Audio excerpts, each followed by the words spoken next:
Appointment of judges అని chief justice of India గారు అన్నారనమాట. ఒక ఏంటి ఇది సుప్రీంకోర్టు జడ్జెస్ అపాయింట్మెంట్ ఎలా జరుగుతుంది, ఏం కాన్స్టిట్యూషనల్ ప్రొవిజన్స్ ఉన్నాయి, ఎగ్జామ్ పాయింట్ ఆఫ్ వ్యూలో మనకి ఏం ఇంపార్టెంట్ అనేది డీటెయిల్గా చూద్దామండి.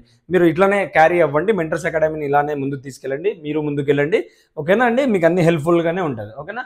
కాన్స్టిట్యూషనల్ ప్రొవిజన్స్ ఫస్ట్, ఏ కాన్స్టిట్యూషనల్ ఆర్టికల్స్ కింద జడ్జెస్ని అపాయింట్ చేస్తారు?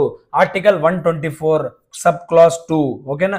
Judges of supreme court are appointed by the president of India. ఎవరు అపాయింట్ చేస్తారు? President of India. అందుకే మనది ఇంటిగ్రేటెడ్ డెమోక్రసీ అనమాట. ఎగ్జిక్యూటివ్ జ్యుడిషియరీని అపాయింట్ చేస్తుంది. ఓకేనా. మనం strict separation of power follow అవ్వము. ఓకేనా.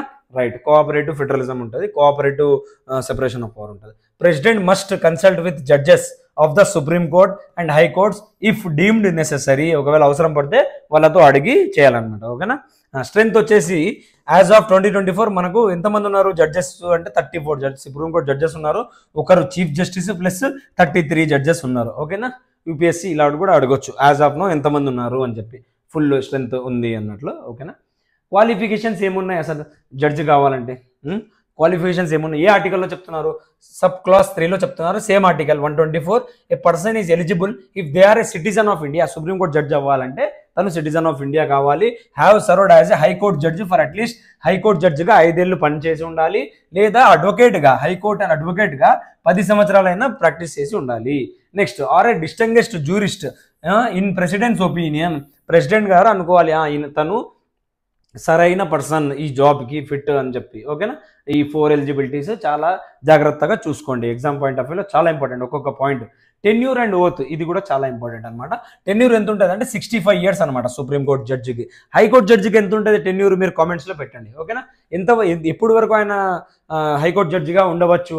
Takes an oath before the president oath తీసుకుంటాడు, సుప్రీంకోర్టు జడ్జెస్ తీసుకుంటారు, to uphold the constitution, sovereignty and perform duties without fear or favour అని చెప్పి ఈ మాటలు చెప్తూ ఓత్ తీసుకుంటారు అనమాట. శాలరీస్ అండ్ కండిషన్స్ ఎలా ఉంటాయి చూడండి, మీకు అన్ని ఒక చోట పెట్టాను అనమాట, డీటెయిల్గా ఎక్స్ప్లెయిన్ చేస్తున్నాను. డిటర్మైన్డ్ బై పార్లమెంట్, సబ్జెక్ట్ కూడా స్టార్టింగ్ కూడా కవర్ అయిపోతుంది మీకు ఇక్కడ. డిటర్మైన్డ్ బై పార్లమెంట్, వీళ్ళ శాలరీస్ ఎవరు డిసైడ్ చేస్తారంటే పార్లమెంట్ డిసైడ్ చేస్తుంది. పెయిడ్ ఫ్రమ్ ద దేని నుంచి తీసుకుంటారు వీళ్ళ శాలరీస్ ఇస్తారు అంటే కన్సాలిడేటెడ్ ఫండ్ ఆఫ్ ఇండియా. ఓకేనా. అందుకే ఇండిపెండెన్స్ ఉంటుంది వీళ్ళకు. Cannot practice consolidated fund of India article ఏంటి అనేది మనం వచ్చినప్పుడు మళ్ళీ అంతా డీటెయిల్గా డిస్కస్ చేద్దాం దాని గురించి.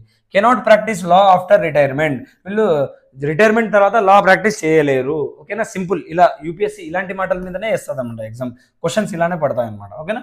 Under article 128 retired judges can be asked to serve again by the CJI ad hoc judges, temporary జడ్జెస్గా కూడా వాళ్ళని మళ్ళీ రిటైర్ అయిన తర్వాత కూడా అండర్ ఆర్టికల్ 128 కింద అడగొచ్చు అనమాట CJI with the president's consent.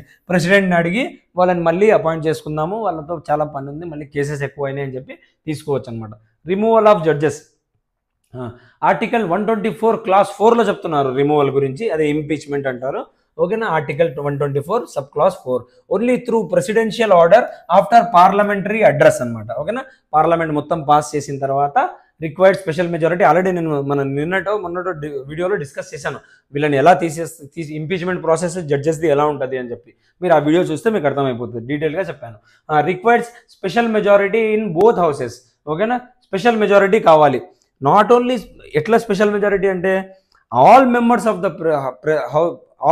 Of the house 51% ఉండాలి. 100 మంది ఉన్నారు అనుకోండి హౌస్లో, మొత్తం 51 మెంబర్స్ ఉండాలి. అంటే ఆ హౌస్ మెంబర్షిప్ 545 ఉంది కదా లోక్సభ ఫర్ ఎగ్జాంపుల్, 545 మందిలో మోర్ దాన్ 50% ఉండాలన్నమాట. ఓకేనా.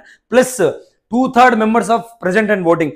ఆ రోజు 545 మంది రాలేదు, 400 మంది వచ్చారు, దాంట్లో 2/3 ఓకేనా 66% ఓటు సపోర్టివ్గా చేయాలి, అప్పుడు అది అప్రూవల్ కింద వస్తుంది అనమాట. గ్రౌండ్స్ ఏమి ఇచ్చారు కాన్స్టిట్యూషన్లో? 2 గ్రౌండ్స్ ఇచ్చారు. Proved misbehaviour, incapacity. Simple. Parliament can regulate the removal procedure.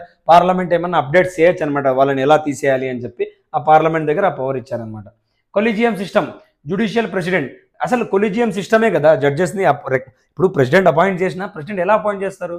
Collegium system recommend చేసిన తర్వాతనే కదా. అసలు ఇది కొలీజియం సిస్టమ్ ఆల్రెడీ కాన్స్టిట్యూషన్లో ఏమైనా ఉందా అంటే లేదు, ఇది జ్యుడిషియరీ ఎవాల్వ్ చేసింది దీన్ని. ఓకేనా. జ్యుడిషియల్ ప్రెసిడెంట్ ఇది కొలీజియం సిస్టమ్ అనేది జ్యుడిషియరీ నుంచే వచ్చేసింది అనమాట. ఇది కాన్స్టిట్యూషన్లో ఉందా అంటే లేదు, కొలీజియం సిస్టమ్ ద్వారా రికమెండ్ చేస్తారు, ఈ పర్సన్ని అపాయింట్ చేయండి ప్రెసిడెంట్ గారు అని చెప్పి రాసిస్తే వాళ్ళు అపాయింట్ చేస్తారనమాట. ఓకేనా, not in constitution, evolved via judicial decisions ద్వారా వచ్చిందనమాట. కాన్స్టిట్యూషన్లో ఉందా అంటే లేదు. ఓకేనా, కొలీజియం సిస్టమ్ ఎలా వర్క్ చేస్తుంది అంటే ఒక సిజేఐ గారు ఉంటారు, ఇందులో చీఫ్ జస్టిస్ ఆఫ్ ఇండియా ఉంటారు, ప్లస్ 4 సీనియర్ మోస్ట్ జడ్జెస్ ఉంటారు. మొత్తం 1 + 4 = 5 మెంబర్స్ ఉంటారు. ఓకేనా, సింపుల్.